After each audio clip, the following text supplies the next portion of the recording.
प्यारे विद्यार्थियों, गैर व्यापारिक संस्थाओं के लेखे नाम का टॉपिक हमने शुरू कर दिया था। पिछले वीडियो में मैंने आपको बताया था गैर व्यापारिक संस्थाएं किसे कहते हैं और पेशेवर व्यक्ति किसे कहते हैं, इनकी क्या विशेषताएं होती है, इनके द्वारा कौन कौन सी पुस्तकें रखी जाती है। आज हम एक नया टॉपिक लेंगे। हमने पिछले वीडियो में लास्ट में आपको बताया कि गैर व्यापारिक संस्थाओं के द्वारा प्राप्ति भुगतान खाता रखा जाता है और आय व्यय खाता रखा जाता है और चिट्ठा रखा जाता है। आज हम आपको यही टॉपिक समझा रहे हैं। प्राप्ति भुगतान खाता गैर व्यापारिक संस्थाओं द्वारा जो रखा जाता है वो किस तरह बनाया जाता है। हमने आपको पहले ही बताया है, प्राप्ति भुगतान खाता सदैव गैर व्यापारिक संस्थाओं के द्वारा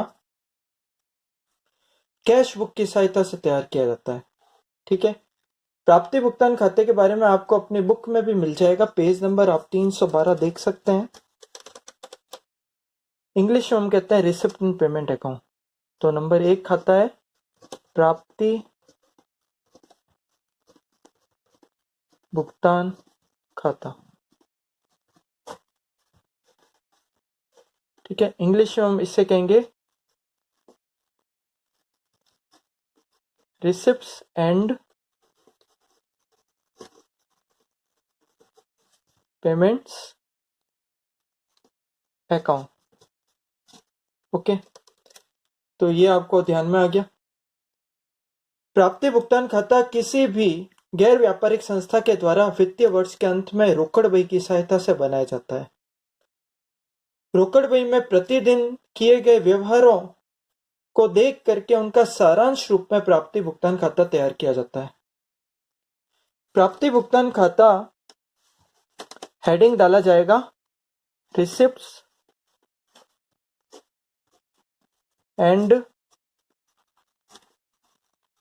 पेमेंट अकाउंट। ओके, इसका परफॉर्मा किस तरह बनेगा? ये इसका परफॉर्मा बनेगा बिल्कुल कैश बुक की तरह। इसके अंदर दो पक्ष होते हैं, एक होता है डेबिट पक्ष और दूसरा होता है क्रेडिट पक्ष। इसके डेबिट पक्ष के अंदर जो हेडिंग होता है वो होता है रिसिप्ट्स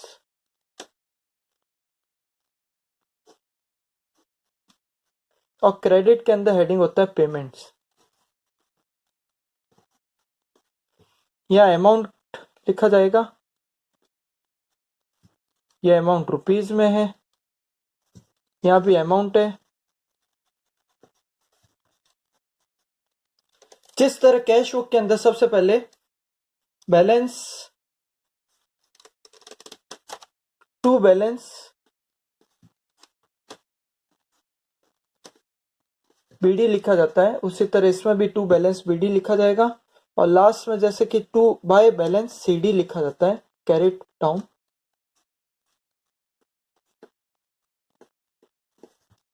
वो लिखा जाएगा। रिसिप्ट साइड में वे सभी मद आएगी जो प्राप्ति से संबंधित है।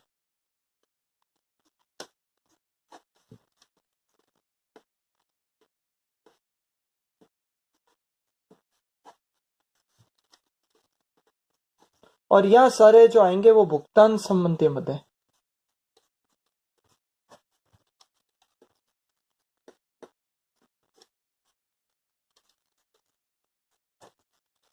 ठीक है, एक तरफ प्राप्ति संबंधी मदें हैं डेबिट की तरफ और क्रेडिट की तरफ भुगतान संबंधी मदें हैं। प्राप्ति किसकी हो रही है? कैश की। इस खाते की विशेषता है कि इसमें डेट का कॉलम नहीं है। क्यों नहीं है? क्योंकि ये वर्ष के अंत में बनाया जाता है। हम चाहे तो इसके हेडिंग में लिख सकते हैं receipt and payment account for the year ending और फिर डेट आ जाएगी किस वर्ष के अंत में आप बना रहे हैं, तो यहां आप डेट डाल सकते हैं। ठीक है, इस तरह ये खाता बनेगा।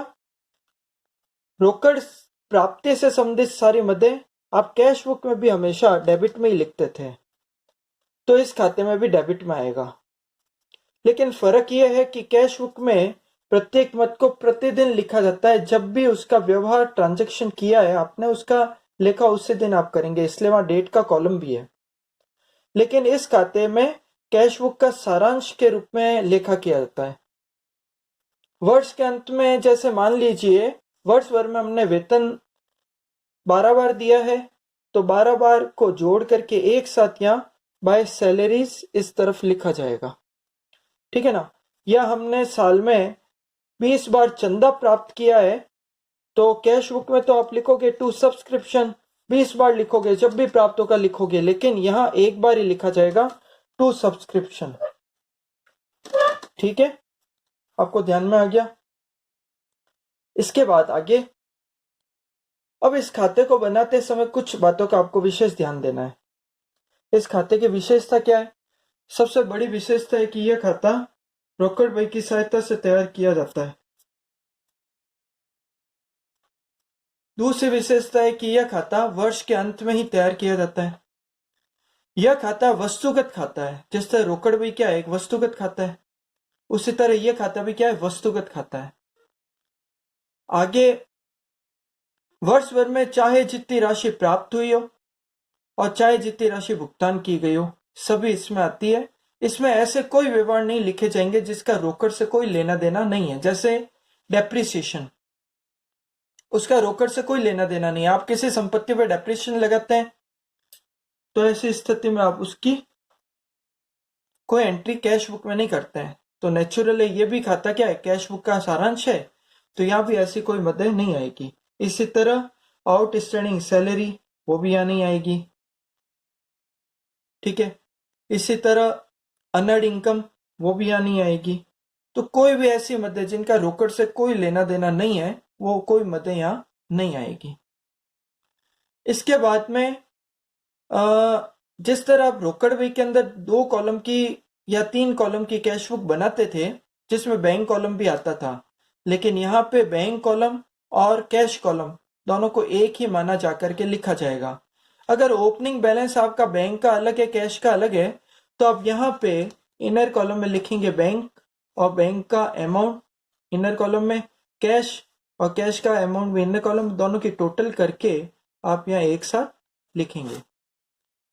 यही बैलेंस सीडी में भी होगा, ठीक है। अगर यहाँ पे बैंक अधिविकर्ष है, तो प्रारंभिक जो बैलेंस है वो यहाँ लिखा जाएगा बाय बैलेंस बीडी, ठीक है ना, क्योंकि अधिविकर्ष का बैलेंस आपको ध्यान है क्रेडिट बैलेंस होता है, ठीक है। इसके बाद में अब इसको तैयार करने का मेथड क्या है? सबसे पहले इस खाते में बैलेंस बीडी लिखा जाता है, मैं आपको बता चुका हूं। इसके बाद में इस खाते में आपको जो भी प्रश्न में सूचनाएं दी गई हो, उसके आधार पर आपको पता करना पड़ेगा कि यहाँ कैश आ रहा है या जा रहा है। अगर कैश आ रहा है संस्था में, तो आप डेबिट के अंदर प्राप्ति संबंधी मदें लिखी जाती है वैसे लिख देंगे। और अगर कैश जा रहा है, या आपको अपने आप से अपने दिमाग का पूरा प्रयोग करते हुए पता करना पड़ेगा कि कैश आ रहा है या जा रहा है। अगर कैश जा रहा है, तो आप भुगतान संबंधी मदें क्रेडिट में लिखते हैं, तो आप लिख देंगे, ठीक है। अब यह गलती कहाँ होती है? गलती होती है इस खाते के अंदर, कई बार हम गलती से वे मदें इसमें लिख देते हैं जो कैश से संबंधित नहीं है, ठीक है ना। या कई बार हम कंफ्यूज हो जाते हैं कि इसमें आयगत मदें लिखें या पूंजीगत मदें लिखें या नहीं लिखें। जैसे एक बड़ा सिंपल सा है, आपने कोई संपत्ति खरीदी। अगर आपने कोई संपत्ति खरीदी है तो पेमेंट किया होगा, तो नेचुरल है उसकी एंट्री कहाँ होनी चाहिए, पेमेंट की तरफ। कंफ्यूजन क्या होता है, बहुत सारे स्टूडेंट ये मान लेते हैं कि यहाँ तो खर्चे की एंट्री होती है और यहाँ पे इनकम की एंट्री होती है, जबकि गलत है। खर्चे की नहीं, भुगतान की एंट्री होती है। संपत्ति खरीदी, आप कहेंगे ये खर्चा तो नहीं है, संपत्ति खरीदना खर्चा होता ही नहीं है, तो आप कहेंगे यहाँ नहीं आएगा। लेकिन वो खर्चे से संबंधित सोच करके हमको लिखना और नहीं लिखने के बारे में डिसीजन नहीं लेना है। भुगतान और प्राप्ति को सोच करके आपको डिसीजन लेना है। आपने अगर बिल्डिंग बेची है तो रुपए आएंगे और राशि आ रही है, आप यहाँ लिख दीजिए। आपने बैंक में रुपए डिपॉजिट करवाए, बैंक आपको ब्याज देना चाहता है लेकिन अभी तक दिया नहीं है, आउटस्टैंडिंग है, वो यहाँ नहीं आएगा क्योंकि अभी तक भुगतान आपको प्राप्त नहीं हुआ है, ठीक है ना। तो ये छोटी छोटी बातों का अगर आप ध्यान रखेंगे तो ये खाता बनाना बहुत आसान है, और इस चैप्टर में सबसे आसान ये खाता ही है। ठीक है, तो आपको ये पूरा ध्यान रखना है कौन कौन सी मदें इसमें आएगी नहीं आएगी, इसका पूरा आपको ध्यान रखना है। ओके, अब चलते हैं नेक्स्ट टॉपिक। प्यारे बच्चों, हमारा नेक्स्ट टॉपिक है प्राप्ति भुगतान खाता व रोकड़ खाते में क्या अंतर है। माफ कीजिए, रोकड़ खाता नहीं, रोकड़ बही में क्या अंतर है। ठीक है, आप लोग प्राप्ति भुगतान खाते के बारे में जान चुके हो, रोकड़ बही के बारे में भी आपको जानकारी है। अगर आपको कोई सामान्य व्यक्ति भी पूछे कि दोनों में क्या अंतर है, बड़े आसानी से बता सकते हैं। प्राप्ति भुगतान खाता कब तैयार किया जाता है? वर्ष के अंत में। तो इसको तैयार करने का समय क्या है? तैयार करने का समय,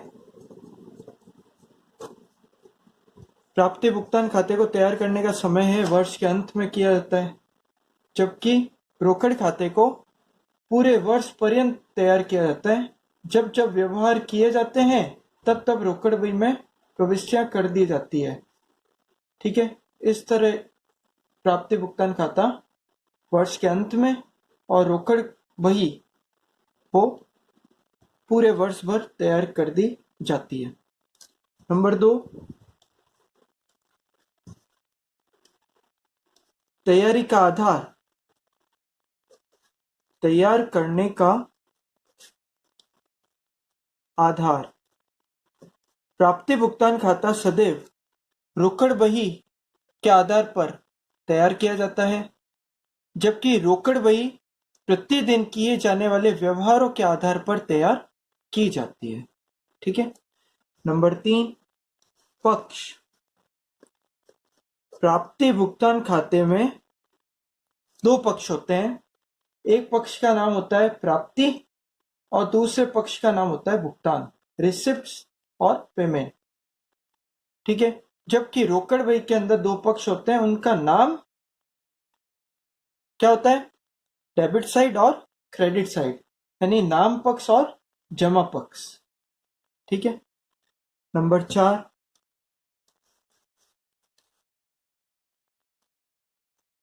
तिथिवार। प्राप्ति भुगतान खाता तिथिवार तरीके से तैयार नहीं किया जाता, बल्कि पूरे वर्ष में सबसे अंतिम तिथि को और एक ही बार में तैयार किया जाता है, जबकि रोकड़ बही तिथिवार तरीके से तैयार की जाती है। जब भी व्यवहार होता है, तिथि डाल करके उस व्यवहार का लेखा उसी तिथि को कर दिया जाता है। इसके बाद में नेक्स्ट पॉइंट, प्रकृति। प्राप्ति भुगतान खाते की जो प्रकृति होती है वो स्मरणार्थ खाते की होती है। ये मेमोरेंडम अकाउंट है, यानी इसे तैयार करना अनिवार्य नहीं है। व्यापारी अंतिम खाते, माफ कीजिए, गैर व्यापारिक संस्था अंतिम खाते आसानी से तैयार कर सके, इसके लिए तैयार किया जाता है। ये दौरा लेखा विधि का अंग नहीं है। जर्नल एंट्रीज करके फिर इसे तैयार नहीं किया जाता, इसलिए इसे क्या कहते हैं? स्मरणार्थ पुस्तक है ये। जबकि रोकड़ बही क्या है? मुख्य पुस्तक है। ठीक है, ये आपको ध्यान में आ गया। एक और अंतर क्या है?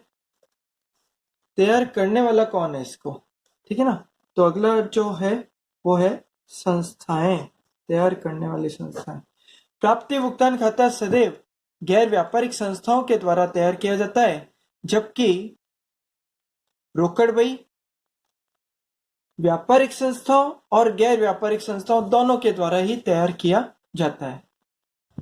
तो स्टूडेंट्स, ये दोनों में अंतर हो गया। ये मोस्ट इंपोर्टेंट है एग्जाम के हिसाब से, तो ये आप याद कर लीजिएगा, अपने रजिस्टर में भी कर लीजिएगा। ठीक है।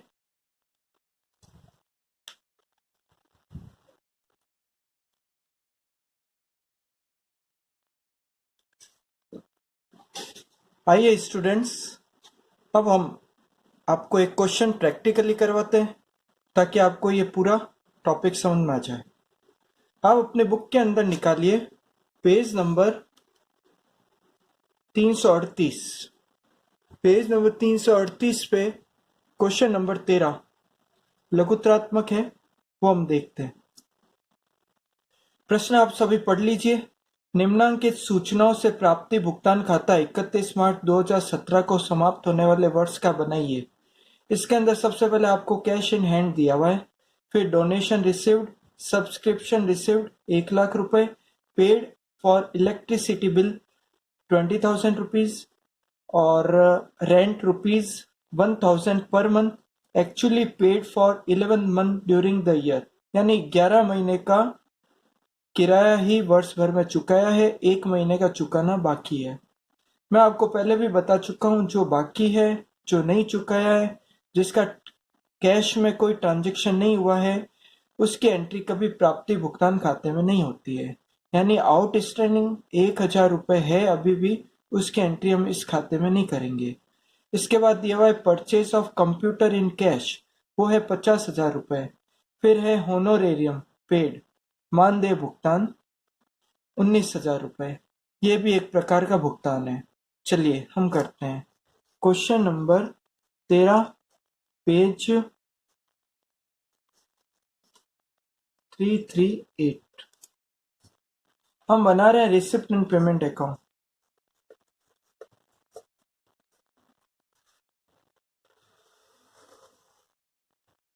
एक पक्ष है इसका डेबिट साइड और दूसरा है क्रेडिट साइड, ठीक है। जिसे हम कहेंगे डेबिट साइड को कहेंगे रिसिप्ट्स, और यहां लिखेंगे पेमेंट्स।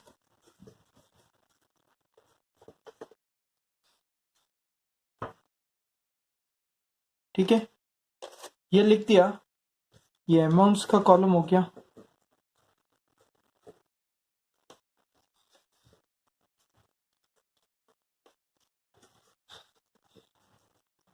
अमाउंट रुपीज,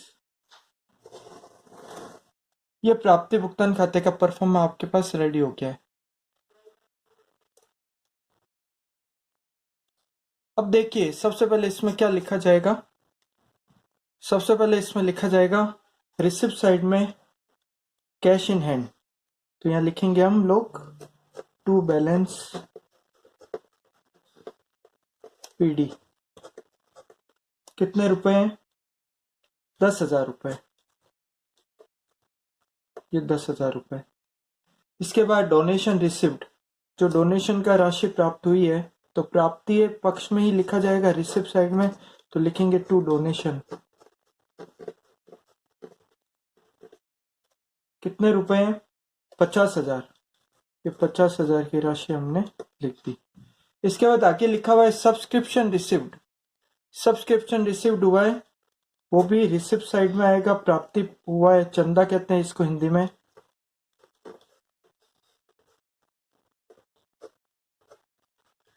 सब्सक्रिप्शन कितना प्राप्त हुआ है, ये 1,00,000 रुपए, तो ये 1,00,000 रुपए भी हम यहाँ लिख देते हैं।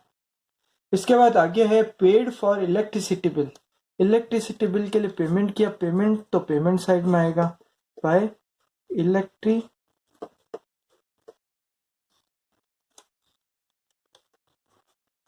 बिल, ठीक है। इलेक्ट्रिसिटी बिल के लिए हमने पेमेंट कर दिया, कितना करना है, 20,000, ये 20,000 यहाँ आ गया। इसके बाद में आगे लिखा हुआ है rent paid for 11th month, per month 1,000 rupees, तो यहाँ हम लिखेंगे बाय रेंट, ठीक है ना।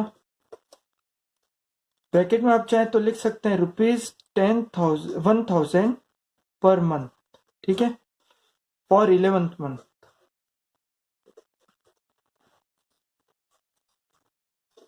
इलेवन मंथ्स के लिए पेमेंट हुआ है, टोटल 11,000 हो गया, तो यहाँ 11,000 हम लिख देते हैं। इसके बाद में आगे बाय, आगे क्या लिखा हुआ है, purchase of computer in cash, तो कंप्यूटर आप खरीद रहे हो तो रुपए जा रहे होंगे, पेमेंट किया होगा, तो पेमेंट साइड में आएगा बाय परचेज, ठीक है ना, बाय परचेज ऑफ कंप्यूटर, या बाय कंप्यूटर भी लिख सकते हो। परचेज ऑफ कंप्यूटर कितना का था, ये 50,000 रुपए का, 50,000 यहाँ लिख दीजिए। उसके बाद में यहाँ आएगा बाय ऑनोरेरियम पेड, ठीक है ना, ये भी पेमेंट है, इसलिए पेमेंट साइड में लिख रहा हूं मैं। क्वेश्चन ऐसा है, इसमें बहुत ज्यादा दिमाग नहीं लगाना है आपको। पेमेंट का पेमेंट में लिखना है और रिसिप्ट का रिसिप्ट में लिखना है।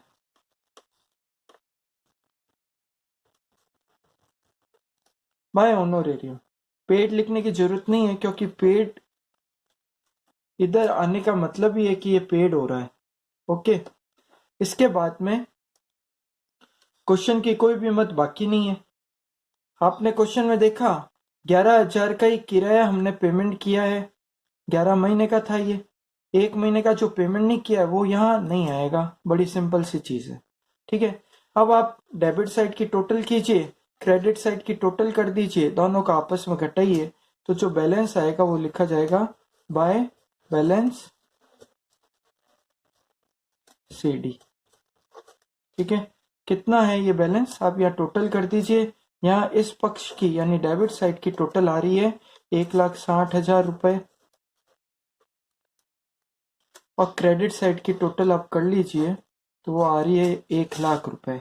इसमें से 1,00,000 में से 1,60,000 में से 1,00,000 रुपए आप लेस कीजिए तो बैलेंस बचेगा 60,000 रुपए। ये आपका आंसर है। आपकी बुक में 6,000 आंसर दिया है वो गलत है, आप उसे सुधार दीजिएगा। ठीक है, तो प्यारे स्टूडेंट्स, आपको रिसिप्ट एंड पेमेंट अकाउंट बहुत सरल लगा होगा। आशा करता हूँ समझ में भी आया होगा। नेक्स्ट वीडियो में आपको नेक्स्ट टॉपिक के बारे में बताएंगे। धन्यवाद।